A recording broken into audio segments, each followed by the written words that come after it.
took a lot of photographs, even some of the the no weapons, the no bullying, no weapon. Yeah. We took photographs in some high school in. It wasn't in Oregon, but it was near Washington, so it's still in the Pacific Northwest, near Seattle. And we took some of those. We just adapted some of those posters, and even for example, like this for the map. We did a lot of research, finding real maps of real buildings and trying to be quite precise with the scale, the layout, the locations, because we really wanted everything to feel genuine and to. Sometimes you can go really wrong in a game if you just start to forget about the scale and the detail. So we really wanted to have things right, like having this kind of fire hose at this place. And since the game takes place in October, and we are in the US, there is already a lot of Halloween decorations and stuff like that.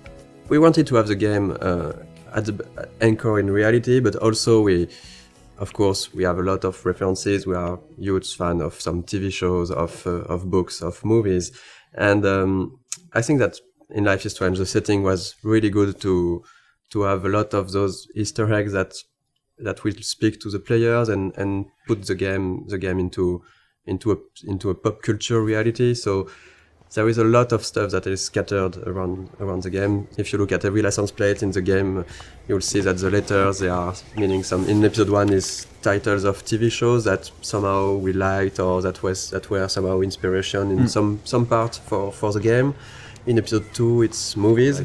In the dormitories, you have the room which Red Rum. Someone wrote Red Rum on the slate. It's the number of the room in Shining. Yes, and so it shows that we love us as developers the movie, but also that the characters in the game, of course, know about this movie because it exists in their real world and they are making jokes about it.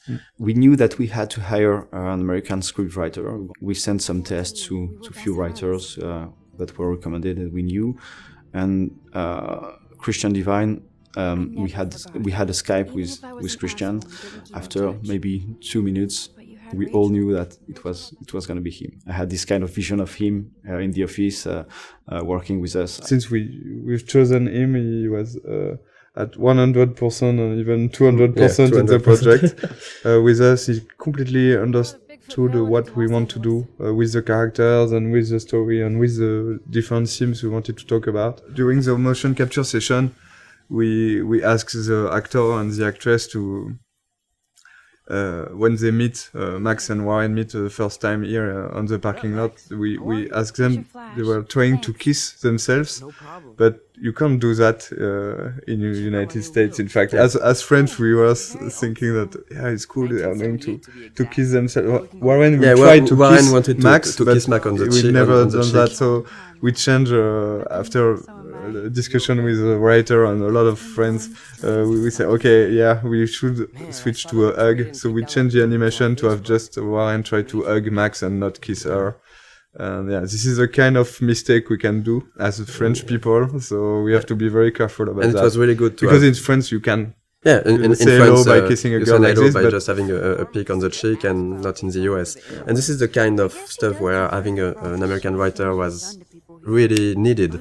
We made some other mistakes, like on this parking at the beginning we had the parking spots which were really small, and Christian said to us that this is not American parking spots. In the US you have large parking spots because we have big cars, so we changed that. And we did that for various things, like sometimes a sign were not at the right position or something that was not perfectly true to reality. So, Chloe's house. This is the very, very first scene we've made for the game. So this is really the scene that we have modified a lot to create Life is Strange. This is also the scene with which we sold the game to Square Enix. That's the scene we showed to publisher. The first time I tried the game, it was the Chloe's room, a really early prototype, and it felt fantastic to play it. I was literally smiling while playing it because the scene was working really great already. Even though the environment, the characters were not final, it was really really good to play. And we decided to use this scene because every mechanism is here, but there's also a scene that shows really what Life is Strange is, because it's a story about those two girls trying to reconnect. We had the two main characters. We had strong issues with what happened with David later. So we have the environmental storytelling when you're visiting a different part of the house. We have Zen sequence. It had the feeling that we really wanted to push for the game. This slow-paced, nostalgic feeling. I think that this scene is really a really good one to show that in episode 1. At the beginning, it wasn't exactly like that. We got different outcomes, and so the scene which is in the game now is really different from the very first prototype. At the very beginning, it was only the arguing with David we have done in motion capture, and I've played with Jean-Luc, so Jean-Luc... You were doing Chloe. Yeah, I was playing Chloe and Jean-Luc was playing... No, I was playing David. And Jean-Luc is a great writer who has written the original story. So we have played all together because we didn't want to... We didn't add the money, in fact, to have a optic motion capture shooting. So we try by ourselves to have animation for the prototype. And the animation is quite ugly. The characters also are the ugly. first version were ugly, and there were at the beginning no textures. We had version with only the grey characters. We were really weird without hair, so we had a hairless Chloe. And I think Max is quite frightening. The smoke and all the FX elements, they are made following the same idea as non-realistic, but like it looks like undrawn smoke a little. But it's really, really beautiful, and our FX artist has made a lot of FX like this. We can see also the wind outside. The wind effects are really beautiful. And we tried to be as close as possible of the concept art. Like, ideally the game, we wanted it to look like some sort of animated concept art. And I think it's really... The 3D environment artist and the concept artist, they did a really great job on that, because if you look at the concept art for this room and the 3D final scene, it's quite pretty close. We have those low detail textures, but this feeling of light but it's a lot of details that we tried everywhere. Even if the lighting, if you look just at the light on the drawer, even on the light, we have this small bending that gives the feeling that the light is hand-painted. So we did a lot of work on everything, on lighting, visual effects, textures, to have this cohesive style.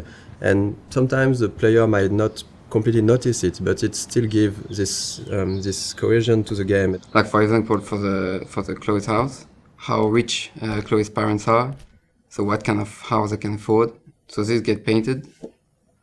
In concept art, we do like every room, or even the map, the floor map.